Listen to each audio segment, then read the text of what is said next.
everyone. Hi. Thank you for the talk and the wonderful historical anecdotes, and it's great to learn more and more. My name is Radomir, and my parents fled from Poland, from the days of the communist Poland. Polish have a lot to owe to the British, and obviously when I was growing up, my mother always took me to the proms, the best British and all that sort of thing. So I have a lot of fond memories of seeing the Britannia and all those sort of things. Now that's become a big no-no, the politically correct. And I'm just wondering, the way that the left are playing this game is they're just going to keep waiting out longer and longer, like at the start of gay marriage. They're going to wait this game out until they have enough support. They've got the ABC, they've got the SBS, they've got the entire education system behind them. They'll have half the Liberal Party, at least. They'll have the Labour Party, they'll have the Greens, they have all the city councils, and they'll place this issue up again in the right time when they've got all the forces and the money behind them.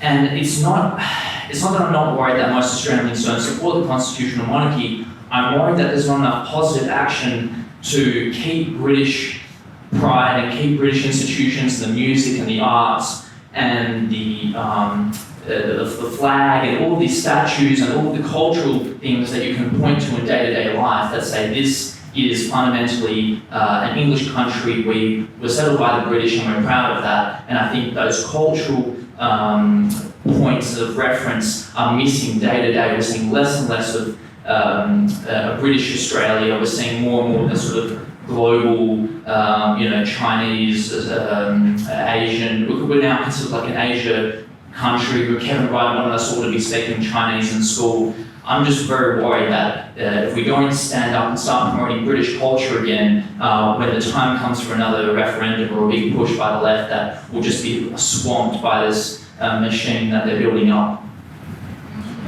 Well, thank you, Radomir. That was very interesting. Could I just comment on one aspect of this, and other members of this group may wish to comment, and that is the situation in 1999. In 1999, we were opposed by all of the mainstream media.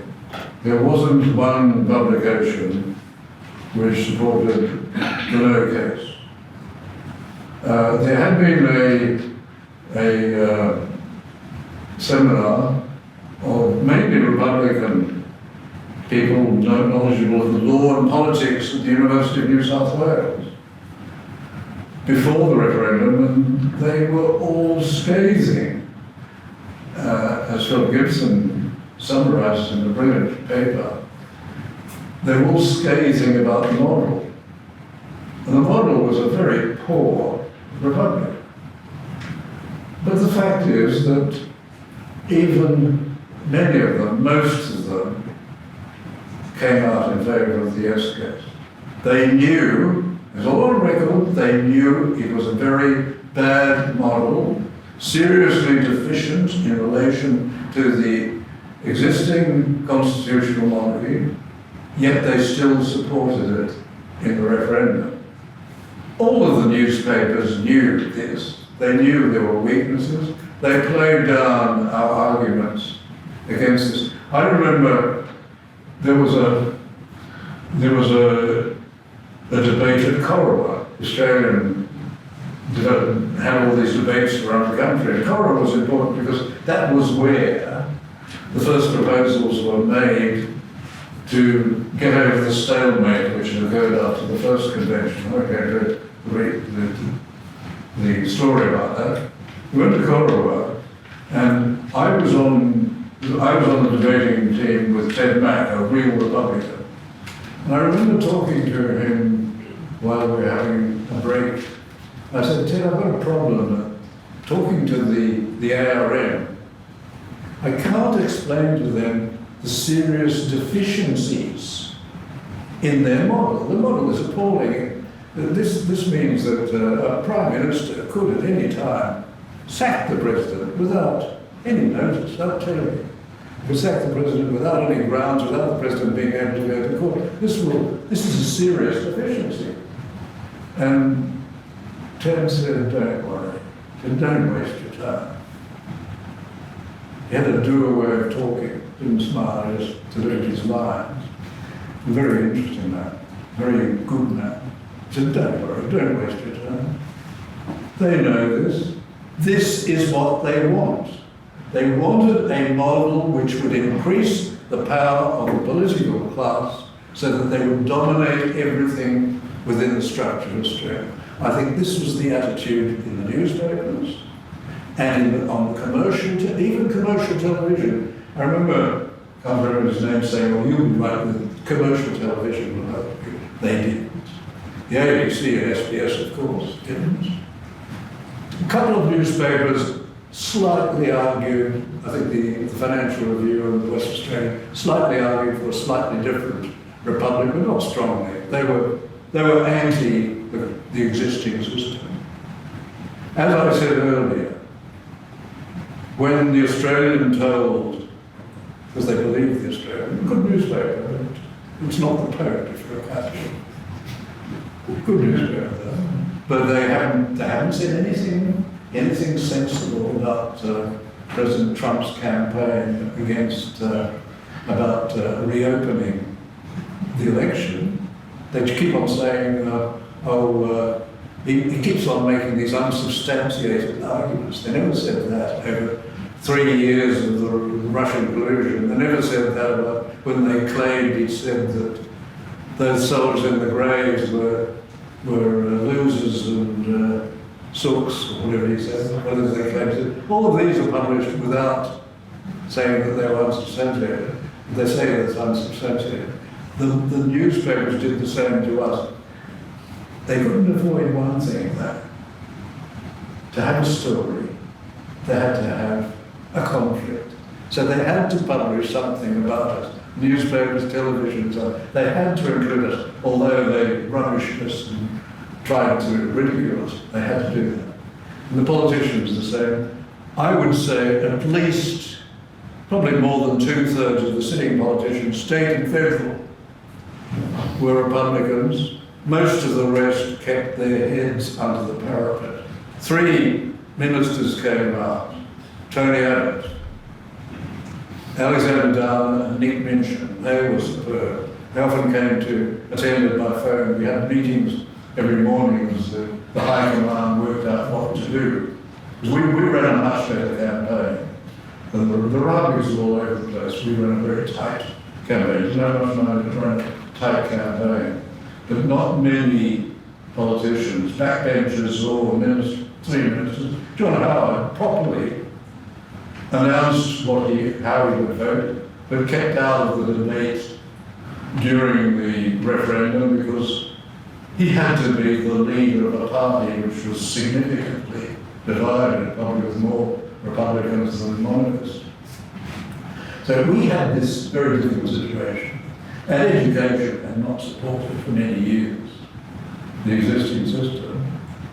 But what we had was something the Republicans didn't have. We had an enthusiastic grassroots.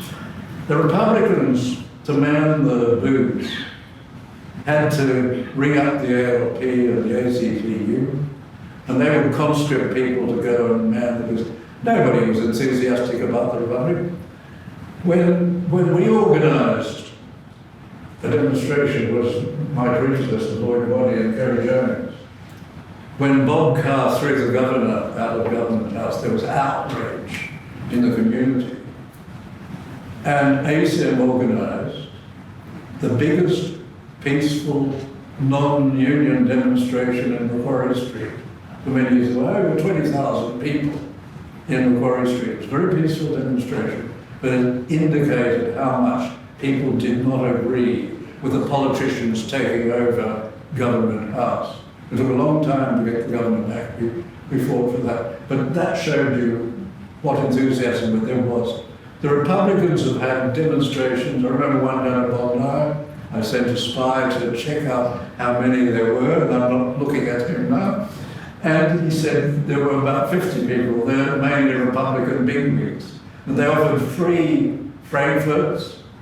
People were lining up at the North Bondi Surf Club to buy their frankfurts or sausages. They didn't go up the hill to the Republican and get free ones. No we beer. had No beer. yes, no beer. But we had almost 60,000 people working, and they volunteered, working for the cause, manning the booths, doing all sorts of things. Republicans had virtually nobody, except a few celebrities and elites who weren't going to soil their appearances by going out and doing things like that. There is this enthusiasm for the Crown still in Australia, notwithstanding education, notwithstanding the universities, notwithstanding the newspapers. The media is going back. They now realise that the royal family is interesting, so they might say. When the Queen eventually passes away, which I suppose in many years' time, I hope, she will, there will be an enormous retrospective in the media. There will be nothing like it. And there will be enormous respect for this wonderful, wonderful woman. And the Republicans are foolish to think that that's the time they're going to bring on their republic, because it will not be the mood of the country. Prince Charles will, of course, not be of the same respect as the Queen is, but it will probably be a very short reign, and then they'll be William. The monarchy will continue. The monarchy has behaved superbly since and including Victoria and before Victoria.